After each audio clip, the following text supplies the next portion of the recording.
Well, good Monday afternoon, people. Happy Memorial Day. I hope everybody's having a good one. And I finished up at the doctor's office here, and I either have a slip disc or a pinched nerve.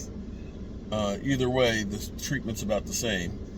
Muscle relaxant, pain pills, and some exercises, and work through the pain, which is what I usually have to do.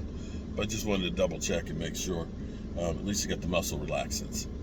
So yesterday, I was going on about the Eagles because the Eagles fans, they're going a little crazy.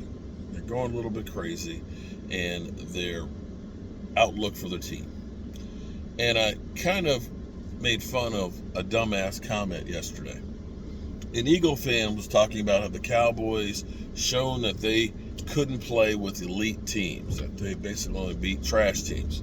So I said, sarcastically, so you're admitting that your team is garbage, because if you're saying they couldn't beat elite teams, then we kicked your ass twice, and that's saying that you're not anywhere close to being an elite team. Just saying.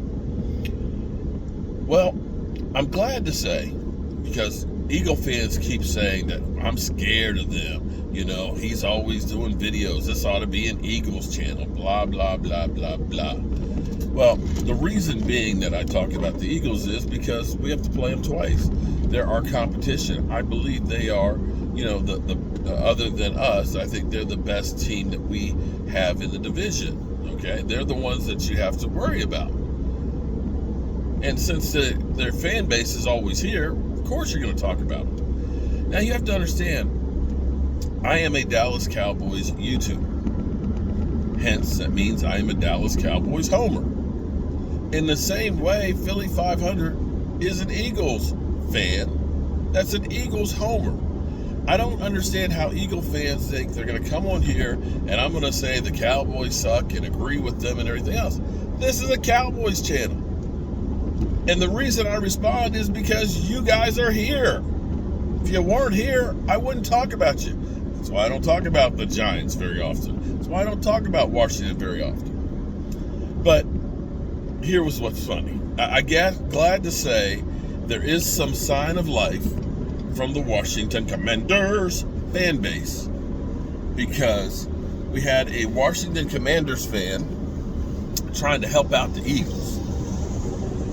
And so I have to do a dumbass comment of the day for a Washington Commanders fan. And FYI, I just went past the possible new site for their new home. And I'm going to tell you, just like the Washington Commanders, that is a dumbass location to put the stadium. I'm serious, that is the worst damn place.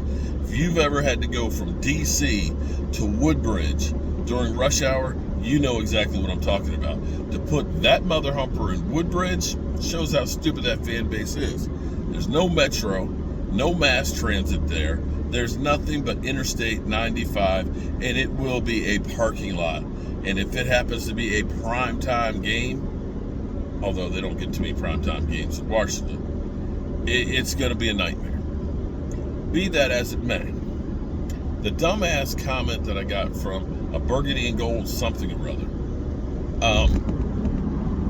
and that's not burgundy and gold fan all day. He's smart. He's even smarter than that. And I know my son, Rio, is smarter than to even say some stupid shit like this. The comment was, Dak is not better than Carson Wentz. Come on, man. Come, man. Put down the crack pipe. Seriously, put down the crack pipe. You're talking about Carson Wentz, who's been run out of 2 teams in 2 years, and he's on the Washington Commanders. You do realize that you are the quarterback career enders, right? Quarterbacks come in, but they don't make it out alive. They just don't. They end up having strange things happen to them. Their career is lost once they become a Washington Commander. Hell, even a state senator who was a season ticket holder for 20 years, said that you guys are not even a viable franchise and he's not going to support you and building your trash-ass stadium. So that was only the first part of the dumbass comment. The second part was CeeDee Lamb is not better than Terry McLaurin.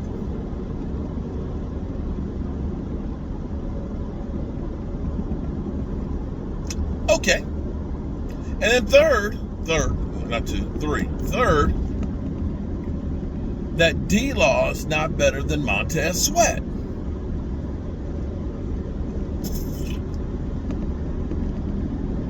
Okay. Maybe you could make that argument with Montez Sweat. Maybe. D-Law was injured last year. Montez Sweat was hurt last year. But as far as a body of work, D-Law is head and shoulders above him. And we'll see for the first time in several years, there's been no off-season surgery for DeMarcus Lawrence, and we'll see if his body holds up and he plays a full season starting it out healthy instead of starting out training camp on the PUP list. But seriously though, burgundy and gold, whatever you are, dude, you take homerism to a whole new level.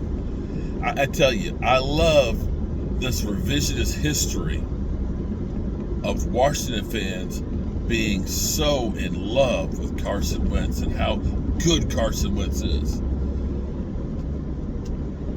Well, we'll see when he actually plays some games. Maybe he will be the guy that everybody keeps saying that he is, that Dan Orlowski believes has got the Hall of Fame pedigree and so on. Still don't know exactly what that means. Hall of Fame pedigree. The only pedigree of Hall of Fame would be as if you were in the Manning family, because they've got two of them in there, and probably will be a third because he's royalty. So that's what I would say a pedigree, is you're born into the Manning family. Don't know how the Wentz family gets into that one, but be that as it may, some of y'all aren't even realistic. Well, I hope y'all are having a great day, and I'll go home, take some muscle relaxants. If they don't drive, we're taking them, and I'm gonna sit my happy ass down and then go out in the workshop and do some work. And at some point, I'm sure you will see me later on today. Have a great one, and don't eat too many burgers. Don't eat too many hot dogs. Be cool.